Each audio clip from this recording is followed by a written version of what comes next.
বলাগড়ের ঘটনায় 25 জনের বিরুদ্ধে সাজা ঘোষণা আদালতের। ফার্স্ট ট্র্যাক কোর্টে সাল 2017। সে বছরের শুরুতে হুগলির বলাগড়ে ঘটে গিয়েছিল এক ভয়াবহ ঘটনা। সে সময় ছেলে ধরা সন্দেহে 3 জনকে পুড়িয়ে মারার চেষ্টার অভিযোগ উঠেছিল স্থানীয় গ্রামবাসীদের বিরুদ্ধে। এই ঘটনায় আহতদের রক্ষা করতে এলে পুলিশের উপরেও হামলার অভিযোগ উঠেছিল।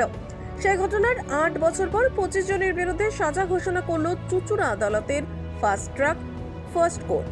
2017 সালের 21শে জানুয়ারি বলাগড়ের আসানপুর গ্রামে এমন চাঞ্চল্যকর ঘটনা ঘটেছিল। সূত্রের খবর, মা ও মেয়ে পরিচারিকার খোঁজে সেখানে এসেছিলেন। তাদের সঙ্গে ছিলেন গাড়ির চালক, কিন্তু তাদেরকে ছেলে ধরার সন্দেহে ব্যাপক মারধর করা হয়। এমনকি তাদের গাড়িতে আগুন লাগিয়ে পুড়িয়ে মারার চেষ্টারও অভিযোগ উঠেছিল। এই খবর পেয়ে ঘটনাস্থলে এসে বলাগড়ের পুলিশ, কিন্তু পুলিশের উপরেও আক্রমণ করা হয়েছিল বলে অভিযোগ। জানা গিয়েছে সেই ঘটনায় আহত হয়েছিল 11 জন পুলিশ কর্মী। তীরবিদ্ধ হয়েছিলেন এক সিভিক ভলেন্টিয়ারও। এই ঘটনায় বেশ কয়েকজনকে গ্রেপ্তার করা হয়েছিল। এই মামলার তদন্তকারী অফিসার ছিলেন অলোক চট্টোপাধ্যায়। আর এই ঘটনায় 27 জনের সাক্ষ্য গ্রহণ করা হয়েছে বলে জানিয়েছে আইনজীবী জয়ন্ত সাহা। তারপরে বৃহস্পতিবার দোষী সাব্যস্ত করেছিল আদালত। তারপরে শুক্রবার এই মামলায় সাজা ঘোষণা করেন বিচারক পীযূষ কান্তি রায়। এই ঘটনায় অভিযুক্ত গোপাল রায় ও পূর্ণিমা মালিককে যাবজ্জীবনের সাজা শোনানো হয়। বাকি 23 জনকে 7 বছরের জেলের সাজা শোনান বিচারক। এ নিয়ে আইনজীবী শঙ্কর গাঙ্গুলি জানান, একটি মামলায় একসঙ্গে 25 জনের সাজা এক দৃষ্টান্ত হলো। ব্যুরো রিপোর্ট, আমার বাংলা নিউজ। চুর আদালতে একটা বিরল সাজা হয়েছে। বিরল আমি এই কারণেই বলবো, একসঙ্গে 25 জন আসামিকে দোষী সাব্যস্ত করেছিলেন কালকে মহামান্য বিচারক, আমাদের হুগলি কোর্টের ফার্স্ট ট্র্যাক কোর্ট মাননীয় পীযূষ কান্তি রায় মহাশয়। তিনি কালকে 21 জনকে দোষী সাব্যস্ত করেছেন। কোন মামলাটা হচ্ছে 2017 সালে একটা ছেলে ধরা সন্দেহে একটা শিক্ষিত একটা পরিবার, শিক্ষিত বা যাই হোক না কারণ যে কোনো একটা পরিবার, তিনি কল্যাণী থেকে তারা মা মেয়ে তাদের ড্রাইভার নিয়ে গাড়িতে করে এসেছিলেন বরাগড়ের একটা গ্রামে কাজের লোকের সন্ধানে, এবং তাদেরকে ছেড়ে ধরার সন্ধানে যেভাবে তাদের মারধর করা হয়েছে এবং তাদেরকে জ্যান্ত পুড়িয়ে ফেলবার জন্য তাদের গাড়িতে আগুন পর্যন্ত ধরিয়ে দেওয়া হয়েছিল।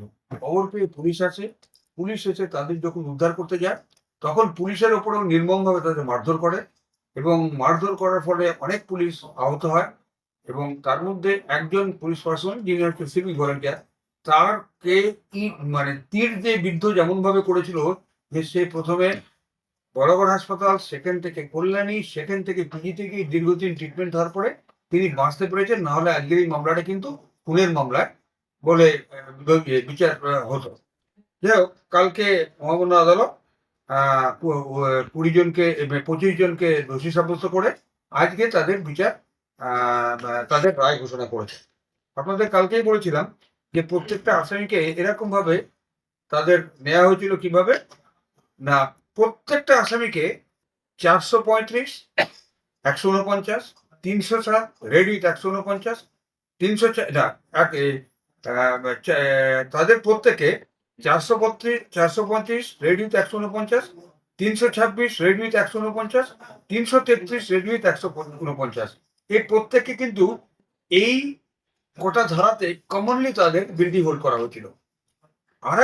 আর দুজনকে, যাদের নাম হচ্ছে গোপাল রায় এবং পূর্ণিমা মালিক, এই দুজনকে গতকালই মহামান্য আদালত 307 রেড উইথ 149 ধারায় দোষী সাব্যস্ত করেছিলেন।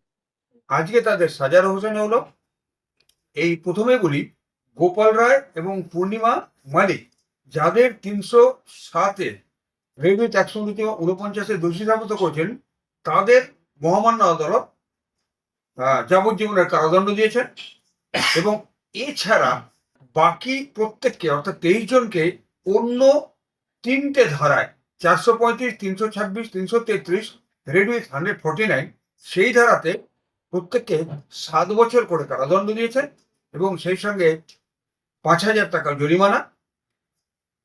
এইভাবেই, এবং সেই প্রত্যেকটা যে কনভিকশন যেটা হচ্ছে সাজা, সেটা একই সঙ্গে চলবে। তা এটা তো একটা চুঁচুড়া আদালতে একটা বিরল ঘটনার একটা দুর্ধর্ষ রায় হয়েছে, এবং এরকম ঘটনা এবং পুলিশ উপযুক্ত তদন্ত করেছে। পুলিশ মানুষকে বাঁচাতে গিয়ে যেভাবে আক্রান্ত হয়েছে, এই বিচারের রায়টা এইভাবে না হলে পারে কিন্তু ঠিক জনগণের কাছে বার্তাটা সঠিক পৌঁছতো না। এই রায়তে এবং যথোপযুক্ত রায় হয়েছে, আমি তো যথেষ্ট খুশি এবং এই মামলাটা আমি বিচার করার দায়িত্ব দিয়েছিলাম জয়ন্ত সাহাকে, আমারই সতীর্থ, এবং তারপরে সে আমার ছাত্রও বটে। বসন কলেজে আমার কাছে ল পাস করেছে সে। তা আমরা দুজনেই খুশি। সমস্ত বিষয়টা স্যারের মুখ থেকে শুনলেনি। এই মামলায় বর্তমানে একটা দৃষ্টান্ত হয়ে থাকবে যে পুলিশ পার্সন তার ডিউটি চলাকালীন একটা নিরীহ মানুষকে উদ্ধার করতে গিয়ে সেই মানুষ দুটোকে জীবন থেকে মানে বাঁচিয়েছে, প্লাস তারাও নিজেরাও অনেক পুলিশ পার্সন আহত হয়েছে। এই আহত ব্যক্তিরা প্রত্যেকে সাক্ষী দিয়েছে, প্লাস যারা ইনজিওর্ড পুলিশ পার্সন ছিল তারাও সাক্ষী দিয়েছে। এই মামলায় তদন্তকারী অফিসার তদন্ত খুব সুন্দরভাবে করেছে, যার জন্য এই মামলায় প্রত্যেককে মহামান্য আদালত সাজা ঘোষণা। প্রসিকিউশনের তরফ থেকে আমরা যথেষ্ট খুশি, উপযুক্ত সাজা হয়েছে। আর এই মামলাটা বর্তমান সময় একটা দৃষ্টান্ত হয়ে থাকবে। পুলিশ খুব সুন্দর তদন্ত করেছে, যার তুলনাহীন, যে কারণে এই মামলাটা এত সুন্দর সাজা হয়েছে। পুলিশের বিরুদ্ধে এক সাধারণ লোক যদি যখন ফিঙ্গার রেজ করে পুলিশ তার ডিউটি পারফর্ম করতে গিয়ে, সেটা ঠিক কাম্য না। পুলিশ একটা মানুষকে বাঁচাতে গিয়ে চলো চলো চলো, ঠিক আছে ঠিক আছে ঠিক আছে।